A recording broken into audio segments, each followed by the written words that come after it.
जय हिंद। देखिए, अमेरिकी राष्ट्रपति ट्रम्प पगला गया है। भयंकर-भयंकर टैरिफ लगा रहा है। लेकिन उस सारे देशों को टैरिफ से छूट दे रहा है, चाइना से छूट नहीं दे रहा है। एक्चुअल ये कहानी है ट्रम्प के जवानी की।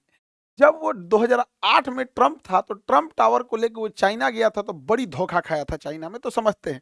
ट्रम्प एक्चुअल में एक बिज़नेसमैन है और ये रियल एस्टेट के बिज़नेस है। रियल एस्टेट मतलब बड़ी-बड़ी बिल्डिंगें बनाना है और ब अपार्टमेंट लग्ज़री बना के बेचना है। तो 2008 में इनका बिज़नेस अच्छा-अच्छा चल रहा था, लेकिन अमेरिका में मंदी आ गई। मंदी आने की वजह से जब भी कभी रिसेशन या मंदी आता है, तो बैंक्स लोन नहीं देती है और अमूमन आप देखिएगा लोग फ्लैट खरीदते हैं तो लोन लेकर कुछ पैसे दे देते हैं, कुछ लोन फाइनेंस करा देते हैं, गाड़ियाँ खरीदते हैं, फाइनेंस करा देते हैं। आजकल लोग तो एसी, फ्रिज, कूलर भी लोग फाइनेंस खरीद के लेके आ जाते हैं। तो वो माइक्रो फाइनेंस भी आजकल आ गया है, कुछ दिन में टूथब्रश भी मिल जाएगा फाइनेंस पे।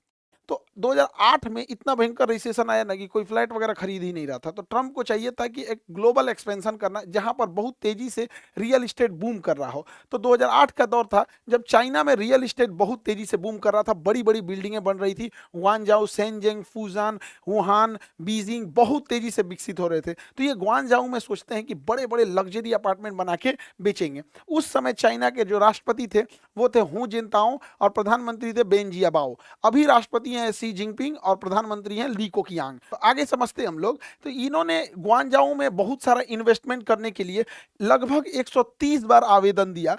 कोई ना कोई बहाना ढूंढकर 130 बार ट्रम्प के आवेदन को एक्सेप्ट रिजेक्ट कर दिया गया। इस बात को लग गया ट्रम्प को खराब और ट्रम्प उसके बाद इलेक्शन में लड़ा और जब इलेक्शन जीता तभी से ये अमेर चाइना के खिलाफ है। कभी बोलता है कि कोरोना वायरस चाइना की देन है, कभी कहता है डब्ल्यूटीओ में, डब्ल्यूएचओ में चाइना रिश्वत दे देता है। तो हमेशा ये चाइना पे कुछ ना कुछ बोलते रहता है, ट्रेड वार कर देंगे, बर्बाद कर देंगे चाइना को। एकदम ननद भौजाई ऐसा लड़ते रहता है ये ट्रम्प। तो ट्रम्प आगे समझते हैं टेरिफ के बारे में, टेरिफ लगा दिया। देखिए, टेरिफ होता है कि जब हम कोई हमें सामान बेचेगा तो उसे हम टेरिफ लगा देते हैं ताकि उसका सामान महंगा हो जाए। टेरिफ का एक सीधा सा हिसाब है ताकि वो महंगा हो जाए। जैसे अभी देखिए टेरिफ क्या है, हमारे यहाँ इलेक्ट्रिक व्हीकल्स में महिंद्रा अच्छा काम कर रही है, टाटा अच्छा काम कर रही है। अगर अभी से हम लोग इलॉन मस्क की कंपनी को, इनकी जो कंपनी तस्ला है, ये तस्ला कंपनी को अगर हम इंडिया में एंट्री दे देंगे ना, तो भर गांव-गांव तस्ला घूमने लगेगा सस्ता में। इसलिए हम लोग इसके ऊपर टैरिफ लगाते हैं 100%। अई पगला जाता है, इसका तस्ला महँगा हो जाता है। तो महँगा जब हो जाता है तो कोई खरीदेगा नहीं, जिस वजह से भारत की महिंद्रा और टाटा जैसी इलेक्ट्रिक व्हीकल्स बढ़ेंगी। अब अगर कहता है कि भाई देखो, तुमको अगर तुम इंडिया में प्लांट लगा दोगे तो 30% लगाएँगे। तो इंडिया में प्लांट लगाएगा तो रोज़गार भी मिल जाएगा। तो ये इस वजह से लगाया जाता है। अब जैसे भारत में सोयाबीन को देखिए, मध्य प्रदेश में सोयाबीन होता है।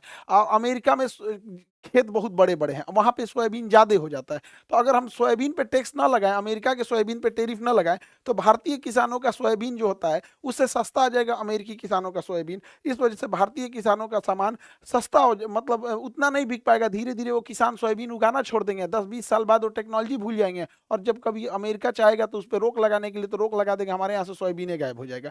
वैसे ही टेक्नोलॉजी में अगर गाड़ियों बनाने, हवाई जहाज़ बनाने में हम अगर टैरिफ नहीं लगाते हैं, तो हम लोग बना ही नहीं पाएँगे। जैसे हवाई जहाज़ मामले में, हम लोग हवाई जहाज़ खरीद के डायरेक्ट लेते आए, उस पे कुछ खास टैरिफ लगाए नहीं। यही वजह हुआ कि भारत में आज हवाई जहाज़ मैन्युफैक्चरिंग एकदम खत्म हो गया। तो टैरिफ लगाना अच्छी चीज़ है।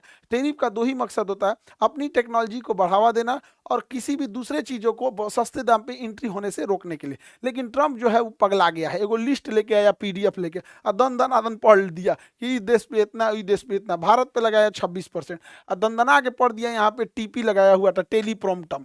टेलीप्रॉम्प्टम पे ही बड़े-बड़े लोग पढ़ते हैं। यहाँ से इस पे देखते हैं, इस पे लिखा हुआ रहता है, इसके नीचे वो एक मिरर होता है, स्क्रीन होता है, वहीं से पढ़ देते हैं। टीपी बोलते हैं, टेलीप्रॉम्प्टम। यहाँ पे पढ़ दिया दनदना के। हद तो तब हुआ यहाँ पे, हर्ड और मैकडोनल्ड आइलैंड जो ऑस्ट्रेलिया के पास यहाँ पर है, यहाँ पे भी अमेरिका ने टैरिफ लगा दिया और कहा कि यहाँ पे भी टैरिफ लगा देंगे और यहाँ कोई रहता ही नहीं है। यहाँ केवल रहते हैं सब तो पेंगुइन रहती है, सील मछली रहती है, पोलर बियर रहते हैं सब। तो बस यही सब रहते हैं सब वहाँ पे। ये सब का टैक्स देगा? सब बेचारा इहो टेंशन में है ट्रम्प से वजह से। टेंशन नहीं लो, तुमसे टैक्स कौन वसूलने आएगा यहाँ पे? लेकिन लगा दिया, इन लोग के ऊपर भी टैक्स लगा दिया। अब देखिए, सबसे ज़्यादा अमेरिका जो है डोनाल्ड ट्रम्प सबसे ज़्यादा खफा है तो चाइना से, फादर ऑफ कोरोना से। ये चाइना के जो राष्ट्रपति और ट्रम्प के बीच में एकदम आमना-सामना अब हो गया है।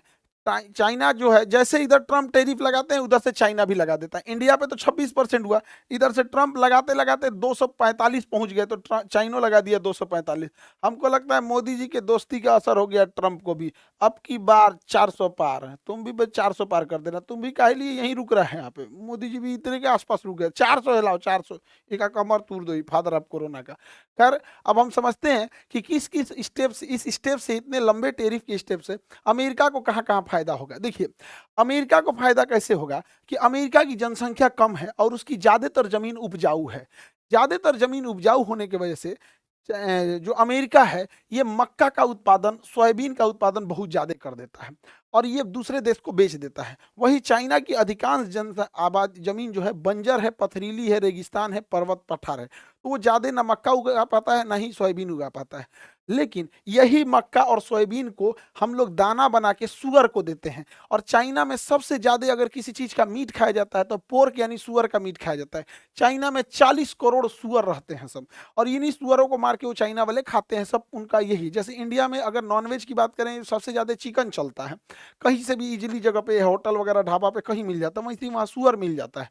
अब जो सुअर है उसको 5 करोड़ टन सोयाबीन चाहिए हर साल अमेरिका से, और 10 करोड़ टन मक्का चाहिए। अब अगर चाइना इंपोर्ट ड्यूटी लगा देता है, अमेरिका का देखा देखी, तुम हमसे 250% टैक्स लोगे तो हम भी तुम्हारे पे 250% टैक्स लेंगे, कोई बात नहीं, ले टैक्स लेते ले टैक्स। जब तुम्हारे पास 5 करोड़ टन जब सोयाबीन आएगा, टैक्स लगा के अपने सामान में महंगा कर देगा। 10 करोड़ टन मक्का आएगा तो चाइना अपने महंगा कर देगा। तो ये यहाँ पे गड़बड़ी हो जाती है। दूसरा, अमेरिका के पास एक ऐसी नब्ज है जिसे एनमीडिया कंपनी है। यह एनमीडिया कंपनी एक चिप बनाती है, H20 चिप। ये एनमीडिया कंपनी जो है, ये जो चिप बनाती है, यही चिप का यूज होता है आर्टिफिशियल इंटेलिजेंस में, और इसे केवल और केवल एनमीडिया कंपनी बनाती है।